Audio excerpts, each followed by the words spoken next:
السلام عليكم ميسيو اسعد. انا مانيش راح وعليكم نسبك السلام. ومانيش راح نطيح لك، اتونسيون تهبطني، نحكي معاك بادب، نحكي معاك شو يعني اسلوب الحوار اللي احنا الجزائريين الفرنسيين اون دي لا ليماج لا، دو سوا أنا اي أنا لوتر. أنا أنا أنا أطالبك أن تعكس أخلاق الشهداء فقط. داكور، ليماج دو سوا اي لوتر دون لو ديسكور. احنا يعني مستعمره فرنسيه، نتكلم اللغه العربيه واللغه الثانيه الفرنسيه، وراح نخبخ نعكس. كوا. راح نعكس صورة الشهداء الأبرار اللي ماتوا في الجزائر من 1830 حتى 1962. بون، أنا حاب نفهم برك يا سي أسعد. أنا حنتكلم معك أنت، مش حنتكلم مع الجمهور. أنا نسمعك ونطرح لك أسئلة وتجاوبني، ومن بعد نهبط تمام، ترونكيل. تفضل. فوالا. تفضل تفضل. انت المشكل تاعك، انت عندك مشكله مع الجزائر. سؤال جواب. لا، مش هكذا، هذا اسمه تحقيق. نعم، سؤال هذا مش تحقيق. لا انت لا، راح هذا تحقيق. تهرب من السؤال تاعي. ما هكذا يدور الحوار أبدا. وعلاش هكذا؟ انت في اللايف تاعك تهدر على الجزائر، تقول بلي الجزائر هذه هي. أنا في اللايف نتاعي أسمعك، قل ما تشاء وأنا أسجل معي قلم وورقة هنا ثم أرد عليك. انت تقول بلي الجزائر هي من اغتصبت دول العالم، الجزائر هي سبب تخلف تونس والمغرب وشمال افريقيا، الجزائر هي الشيطان، من قال هذا شيطان الكلام؟ شمال متى قلت افريقيا. أنا؟ يعني استنتاجا، أنا هو مش لا لفظا لا لكن استنتاجا. لا، أنا موضوعي اليوم لماذا يمارس الجزائري الاستعلاء والاستكبار على أخيه التونسي؟ ليش؟ هذا كذب، ما كانش انه جزائري يستعلى على التونسي، لانه ما كان حتى واحد راح يطول على التونسي، والتونسي اللي راح يطول عليه واحد غير لو كان التونسي فات حدوده مع جزائري ولا مع صهيوني ولا مع يمني ولا مع مصري، وهذا مش تونس، هذا شخص عايش مواطن في تونس يفوت حدوده مع اي مواطن فوق الارض يطاول عليه. لكن حط في بالك مليح بلي مش كان تطاول، 14 مليون لا لا، تونسي. لحظة لحظة يا يتيم، مش ربعة. تطاول مم. لا لا، التطاول أنتم ما سلمش منكم، الله نفسه ما سلم منكم، فما بالك لا حول بتونسي ولا ولا قوة يمني الا بالله. والله العظيم، والله ما حد يشوف لا أرحم حول الراحمين ولا إلا أنتم. اسمع، لا حول ولا.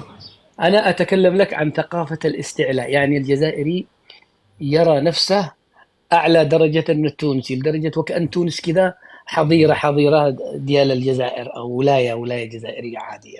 مش حاضرة تونس من 95 حتى ل 2007 كانت من أعظم المناطق السياحية في المجرة. أنت تعرف وش معناتها المجرة؟ معناتها 11 كوكب. كانت تونس من ثاني وثالث مواقع الجرون بول توريستيك دون لا في جالاكسي. القارة، لا، القارة. المجرة أنت إنسان مثقف، المجرة فيها 11 كوكب، مش آه. القارة هي بالون واحدة. ها؟ أيوة. أي. وكانوا الجزائريين يروحوا لتونس ويفوتوا الفاكونس تاعهم ويفوتوا العطل السنويه تاعهم ويصوروا في تونس ويصوروا مع التوانسه ويروحوا. كون جا ويروحوا الجزائري يسبوا يتكبر على ويروحوا التونسي، اسمعني، ويروحوا كانوا من يسبوا اشهر تونس.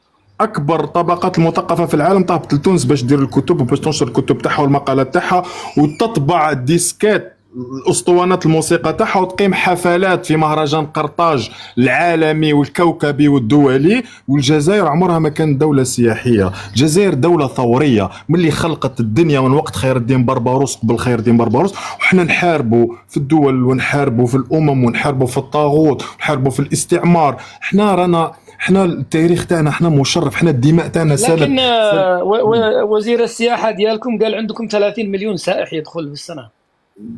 30 مليون سائح؟ أي والله، وزير السياحة ديالكم قال هكذا. لا ما هذا اسمع، هذا تصريح ما يقولوش وزير، هذا ممكن تقوله انت ولا يقولوا كاش حمروكي واحد اخر. اسمعني بصح ما يقولش وزير بواحد نسبة وزير، ما يقولش 30 مليون سائح. اسحبها خليني نهضر، خليني نهضر ومن بعد لا تقل حمروكي والا قلت لك كلاما لن تتحمله. حمروكي الجزائريين يعني حمار يا اسعد، هذا ما قصد هذا الرجل. أنا إذا عادي. يريد يعرض نفسه للسب، شوف أنت لا بتتكلم، يسحبها او لا اسميه الان اسمعني، بنفس الكلمه تسحبها. اسمعني نهضر معك. لا، هو تسحبها او لا؟ لحظة، هو قال لي أنه سيتخاطب معنا بأخلاق الشهداء. هل شهداؤكم هكذا علموكم؟ احنا شهداءنا علمونا ندافعوا على انفسنا باللغة العربية ولا أيوة، باللغة إيش قال لك؟ الفرنسية. تقول للناس حمروكي. بيان سور، انت شوف انا كان قدام حمروكي انا خلاص، واحد. هذا الحمار هو الذي خلف. كاين ربع، شوف تفضل توانسه يا الحمار. والجزائريين، شوف يلا توانسه يا الجزائري ولد عمره. العاصمة، عندك يا ولد العاصمة. هكذا هذا من يبدأ البادئ أظلم. عندك يا ولد العاصمة.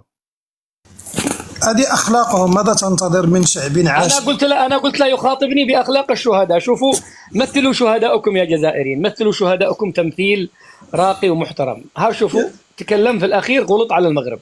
بالله عليك، غلط أي على المغرب. شهداء؟ أي شهداء؟ قطاع الطرق، هذه تربية قطاع الطرق، تربية فرنسا. هذا الشعب المستلب الفاقد لأهلية الأداء، فاقد للأهلية، لا أخلاق ولا دين ولا ذمة ولا شرف. هكذا يتكلمون عن الناس، يسبون الناس بدل أن يناقشوا. على العموم يا أسعد، أنا صراحة المسألة ديال أن الشعب التونسي يخاف من الجزائريين، صراحة لا يوجد أحد يخاف من الجزائريين. هذا الجزائري لا يخاف منه عاقل أصلا. لماذا سيخاف منه؟ ماذا يمتلك أصلا حتى يخاف منه؟ كل ما في القضية أن أغلب الذين استضفناهم في هذه المنصة أو في المنصات المعروفة، إما أنهم من الذباب الإلكتروني التابع لشنغريحة ممن يحملون جنسيات أخرى، وهذا موجود. لديك رضا الفلسطيني، لديك السوري، لديك يعني قد تجد التونسي، قد تجد جنسيات عدة يدفع لهم نظام الكبرانات، وهؤلاء لا يمثلون الشعب التونسي من ناحية، أو تجده من سكان المناطق الحدودية، فهؤلاء ربما البعض منهم على قلتهم يستفيدون من الجزائر، يعيشون طيب، على. أنت لا ترى أن هناك توانسة يخافون من الجزائر؟ لا كشعب لا أعتقد أنهم يخافون لا من كشعب، مش كشعب. أنا أتكلم هنا على التيك توك، يعني على التيك توك. يا أسعد، التيك توك ليس فيه جزائريين، التيك توك فيه الذباب الإلكتروني الجزائري. يعني طيب، أنت أعتقد لا تستطيع أن تنفي مسألة الغرور أو الاستعلاء الجزائري. هذا بيستعلوا على كل عباد الله، هم مفكرين أنفسهم هم كذا هم درجة يستعلون فوق على رب والبقية. العباد.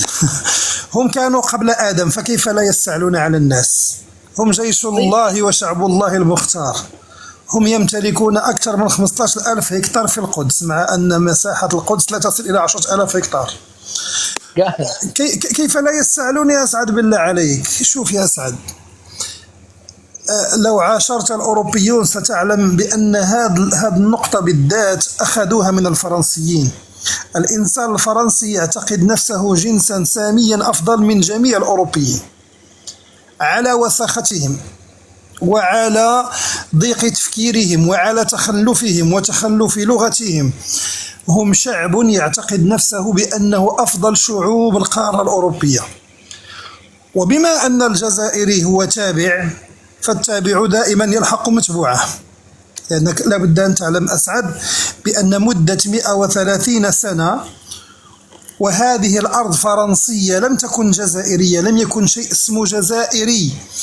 أنا ضحكت حينما سمعت أحد الجزائريين قال قبل يومين لأحد الإخوة من تونس أن أول حزب أسس في تونس أسسه جزائري، وطرحت السؤال مع نفسي، قلت أين كانت الجزائر أصلا في تلك المرحلة؟ لم تكن دولة اسمها الجزائر.